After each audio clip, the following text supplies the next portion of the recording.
La cría de ovinos demandaba mucho más fuerza de trabajo que la cría de vacunos, pero además una mano de obra con mayor calificación y el tiempo suficiente para cuidar a estos animales, que por cierto eran más delicados que el vacuno. Las ovejas debían ser bañadas, marcadas, esquiladas y además protegidas contra la sarna, la lluvia, el viento y los animales salvajes. La estancia ovina organizó su funcionamiento en torno a puestos atendidos por pastores que cuidaban manadas de entre 1.000 a 2.000 ovejas, en muchos casos ayudados por sus respectivas familias. Estos pastores, usualmente de origen vasco-británico, se encargaban de organizar la producción y recibían un porcentaje de las ganancias, los que les permitía muchas veces independizarse en un breve lapso de tiempo.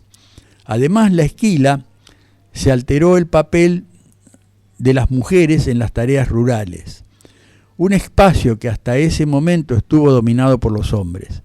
En función de la demanda de los países industrializados de Europa y por ende el alza de los precios, los rebaños de ovinos criollos que habían sido mejorados a través de la incorporación del merino desde los albores del siglo experimentaron la introducción de reproductores finos, al menos desde el decenio de 1820.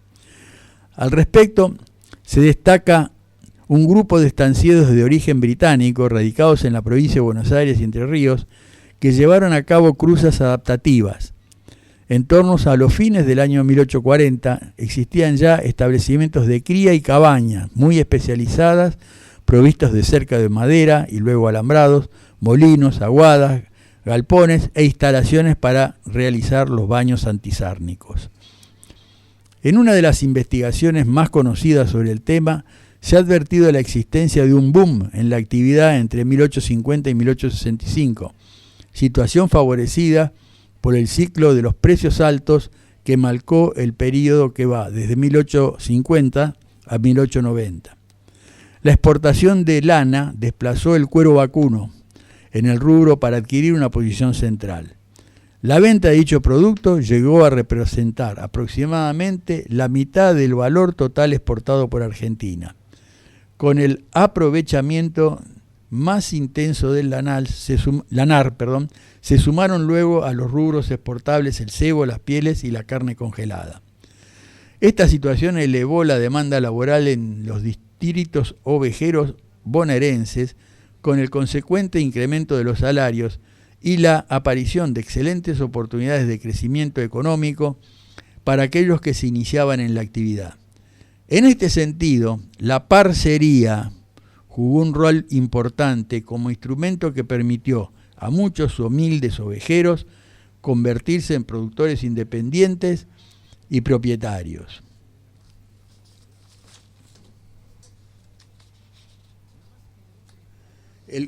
El curso de la década de 1890 y el agotamiento del ciclo lanero no restó importancia a las empresas basadas en el trabajo familiar, ya que el auge agrícola que vino a reemplazarlo fue aún más demandante de energía humana.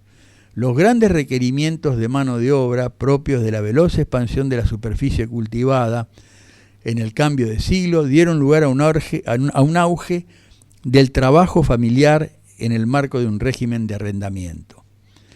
Pese a la importancia decisiva de los agricultores arrendatarios para elevar a la región pampeana al rango de líder mundial de la agricultura templada, la visión tradicional siempre ha tratado a estos actores como sujetos productivos débiles, limitados en sus capacidades para acumular y siempre subordinados al imperio del terrateniente. Pero ha habido una revisión en estos argumentos. Es un estudio que hizo una revisión con inspiración neo-institucionalista que comparaba la agricultura pampeana con la canadiense, mostró que los arrendatarios incidieron directamente en la definición de las modalidades organizativas que adoptó el cultivo de granos. Desde entonces quedó claro que la opción por el arrendamiento no fue una imposición unilateral de los dueños del suelo, sino la mejor opción que los agricultores tenían ante sí para valorizar el recurso que poseían en mayor abundancia, el trabajo.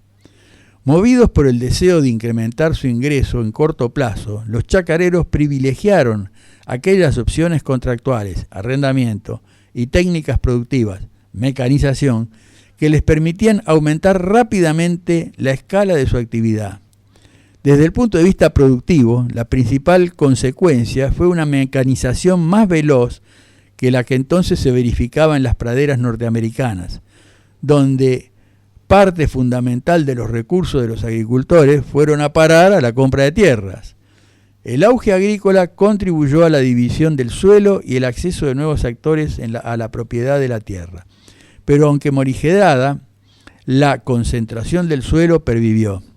El comportamiento de los chacareros no fue ajeno a este resultado, toda vez que muchos de ellos optaron por la escala antes que por la propiedad. Esta elección se vuelve más comprensible cuando consideramos que el grueso de los cultivadores eran inmigrantes deseosos de retornar a su tierra natal al cabo de un tiempo, llevando con ellos los ahorros acumulados en su aventura pampeana. Venían a ser la América. La expansión del arrendamiento y la veloz mecanización fueron entonces dos caras de la misma moneda. Ambas revelan la preferencia del terrateniente de mantener la propiedad de un activo en proceso de valorización, tanto como la racionalidad de los que en muchos puntos se complementaba con la que orientaba a los agricultores.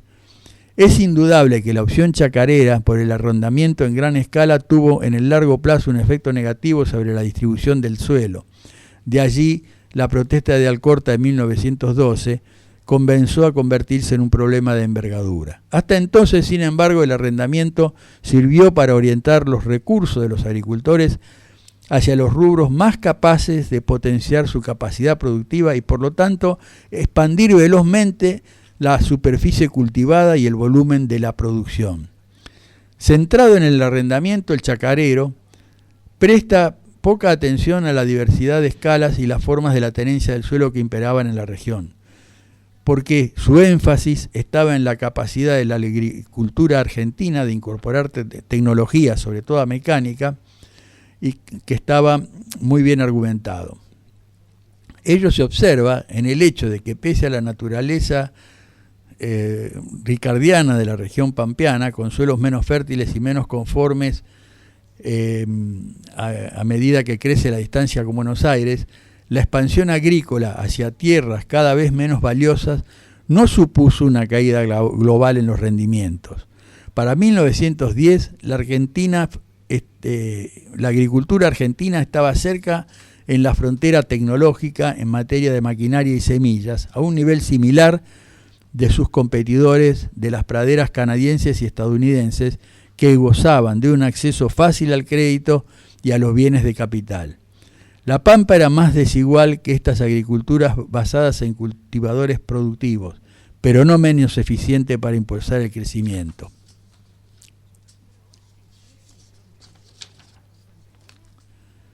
Argentina fue el país que en ese medio siglo más inmigrantes recibió en el mundo en relación a su población, como hemos dicho. La inmigración fue concebida como un factor decisivo en el proceso de cambio social. Sin embargo, los estudios tradicionales tendieron a concebir a los inmigrantes que se radicaban en el campo como una mera fuerza de trabajo, desmereciendo su contribución a la transformación productiva. Sin embargo, hay que recordar que gracias a la inmigración, la Argentina se benefició del arribo de una población predominantemente masculina, con mayores niveles educativos y más motivada que el promedio de la población nativa o de la que permaneció en sus países de origen. En rigor, la inmigración supuso el aporte no solo cuantitativo, sino también cualitativo para el crecimiento de la economía, que no se limitó a unos pocos casos de inmigrantes que acumularon grandes fortunas o que lideraron el proceso de desarrollo industrial. Si giramos la atención hacia los actores en la cumbre, también observamos novedades. En primer lugar, la importancia de los terratenientes modernizadores como vanguardia de la ganadería. La transformación del vacuno, a diferencia de lo que había sucedido con las ovejas, se debió en gran parte al accionar de estancieros pertenecientes a la élite nativa, dotadas de competencias empresariales y de vastos recursos económicos, en su mayoría nucleados en la Sociedad Rural Argentina, creada en 1876. Esta vanguardia ganadera introdujo y aclimató reproductores importados, Sheraton, Hereford y también Aberdeen Angus. Creó registros genealógicos para los animales de raza, instaló cabañas y llevó adelante innovaciones productivas. En sus comienzos, que se retrotraen a mediados de la década de 1850, este proceso de renovación hallaba en la expansión de la demanda interna su principal estímulo, en tanto que al finalizar el siglo XIX, como veremos enseguida, esta motivación inicial se le sumó la posibilidad de colocar el producto en el mercado externo, en un contexto en que aumentaban los embarques de ganado en pie hacia Gran Bretaña. De este modo, la segunda mitad de esa centuria había sido testigo también del refinamiento del vacuno y la implantación de una genética en carnes de alta productividad, proceso que le permitió a las carnes argentinas acceder a mercados de gran selectividad. En lo que respecta a la producción agrícola, es necesario remarcar la centralidad que tendrán en el periodo analizado las transformaciones acaecidas en la agricultura pampeana. Durante la primera mitad del siglo XIX, en un contexto institucional en que la inestabilidad política transmitía mucha incertidumbre a los actores económicos, al menos desde la década de 1840, ciertos cambios llevarían a una etapa expansiva en la agricultura pampeana. Así, el descenso de la conflictividad política y el alza sostenida de los precios de los cereales fueron aspectos que motivaron el avance de la agricultura sobre las fronteras. La búsqueda de técnicas de cultivo adecuadas para tierras más duras y secas, la introducción de nuevas variedades de trigo, la orientación mercantil de las explotaciones, la incorporación de mejores instrumentos de trabajo, la fundación de colonias agrícolas, que pese al fracaso inicial servirían de ejemplo para experiencias posteriores, mientras que en la ganadería ovina, en zonas de frontera de Santa Fe, se inició una importante experiencia productiva. Empresarios privados comenzaron a fundar colonias agrícolas, contando para ello con cierto apoyo de gobiernos locales. Estas fueron evolucionando desde simples puestos de avanzada, que pretendían emular a las granjas del viejo continente, a colonias de producción especializadas que se destinaban a mercados externos. Luego de ter superado el complejo periodo inicial que comprende las décadas 1860-1870, este fenómeno experimentó en Santa Fe una expansión cada vez notoria, llegando la producción de trigos y harinas en 1877 a desplazar a los mercados citadinos a sus similares importados. El avance de la agricultura entre fines del siglo XIX y comienzos del XX resulta elocuente si prestamos atención a las cifras.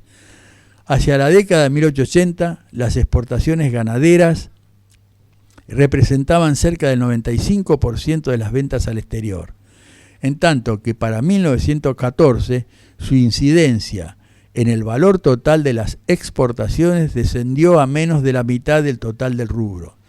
Tal resultado espectacular resulta del crecimiento de la agricultura, que en las exportaciones pasó a representar de menos del 5% a más del 50%. A comienzos de los años 1880, la producción cerealera se concentraba en ciertos puntos del norte y el oeste bonaerense, a pocas distancias del mercado porteño, en las colonias que rodeaban Rosario y en el centro de la provincia de Santa Fe. El gran crecimiento de la agricultura santafesina fue posible a partir del arribo de inmigrantes y de la existencia de tierras de escaso costo, conectadas a través de ferrocarril con los mercados de consumo y los puertos del Paraná. En el periodo 1880-1895, la superficie cultivada creció 10 veces en Santa Fe, provincia que se convirtió en el principal distrito agrícola más importante del país, con casi 1.700.000 hectáreas sembradas. Posteriormente, la agricultura se extendió a otras zonas, entre ellas la provincia de Buenos Aires, sur de Córdoba, este del territorio nacional de La Pampa. En la década de 1890, la actividad agrícola se extendió de un modo considerable en el espacio bonaerense, más precisamente en las áreas ganaderas pobladas por vacunos refinados. Allí el cultivo de cereales se tornó complementario de la ganadería, puesto que las razas que reemplazaron al vacuno criollo requerían mejores pasturas, con lo cual las praderas artificiales, especialmente de alfalfa, se difundieron de manera notable. En contraposición a lo que se creyó durante mucho tiempo, los ganaderos tuvieron un rol importante en la difusión de la agricultura en sus estancias. A fin de suplir los brazos para trabajar, los dueños de la tierra extendieron el cultivo en las estancias del siguiente modo. Establecían acuerdos con familias de agricultores que se dedicaban a sembrar cereales durante 3 o 4 años a cambio de concederle al propietario un porcentaje de la cosecha. Una vez concluido el plazo estipulado, las familias tenían que abandonar el predio dejándolo sembrado de forrajes. El transcurso del tiempo llevó a que la agricultura se independizara de la ganadería.